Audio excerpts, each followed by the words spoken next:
Agora, professor, antes São Paulo era conhecida como a terra da garoa, agora é das tempestades. Não tem mais garoa. Exatamente. Então, isso já é uma mudança de padrão. Sim, nós tivemos, essa é uma das mudanças na cidade de São Paulo. O que nós tivemos?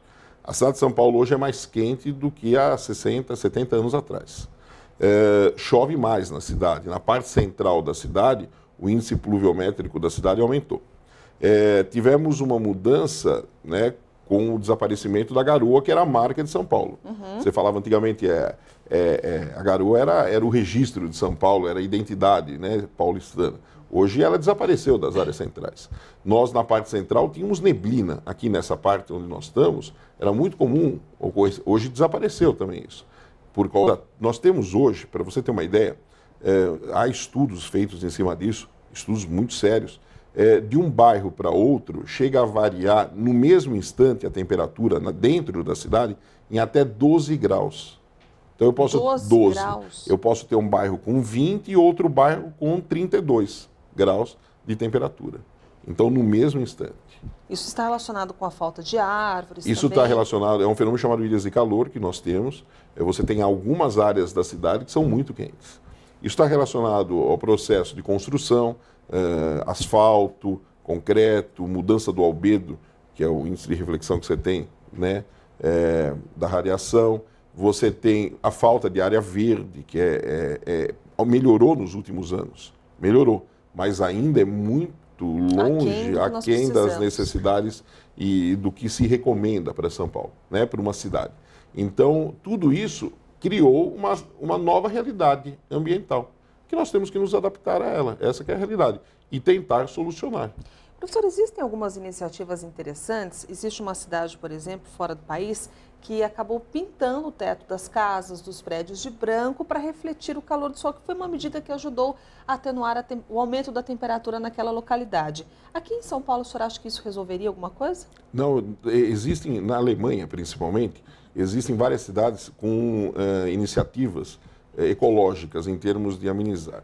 Algumas sim, outras não. Por exemplo, construir espelhos d'água. Falta água na cidade de São Paulo em termos superficiais. Parece brincadeira, né? Piada com a enchente que a gente tem, com a quantidade de chuva, mas falta água superficial. Você não tem lagos, você não tem os famosos espelhos superficiais. Só que tem um problema. Se você coloca isso nos topos dos prédios, como já foi sugerido, esse é o problema da dengue.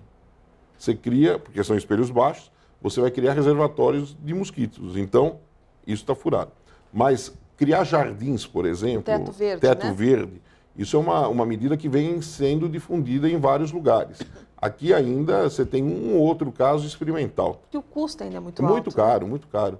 E então é um problema. Nós temos já medidas, né? Na Alemanha eles têm um tipo de asfalto que eles estão quebrando, lembrando um pouco o que a gente tinha em São Paulo no passado, os paralelepípedos. Você tinha, entre os paralelepípedos, tinha uma faixa de terra pequena, que tinha até uma graminha, até a prefeitura tem que cortar. Tal. Eles estão quebrando na Alemanha esses asfaltos para fazer riscos onde você expõe um pouco a terra. Isso ajuda a diminuir. Então, existem experimentos em alguns países, mas ainda tudo em escala experimental e feito em cidades pequenas, em cidades que é possível. Uma cidade com 11 milhões de pessoas do tamanho de São Paulo, tudo vira um grande problema, né? Nós estamos conversando aqui na Jovem Pan Online com o professor Paulo Moraes, que é geógrafo, também professor de Ciências do Ambiente da PUC de São Paulo. O contato do nosso convidado é este que vai aparecer aí na sua tela, territoriogeográficoonline.com.br. Daqui a pouco a gente volta no próximo bloco, vamos detalhar mais a questão das enchentes em São Paulo. Fique conosco, até já.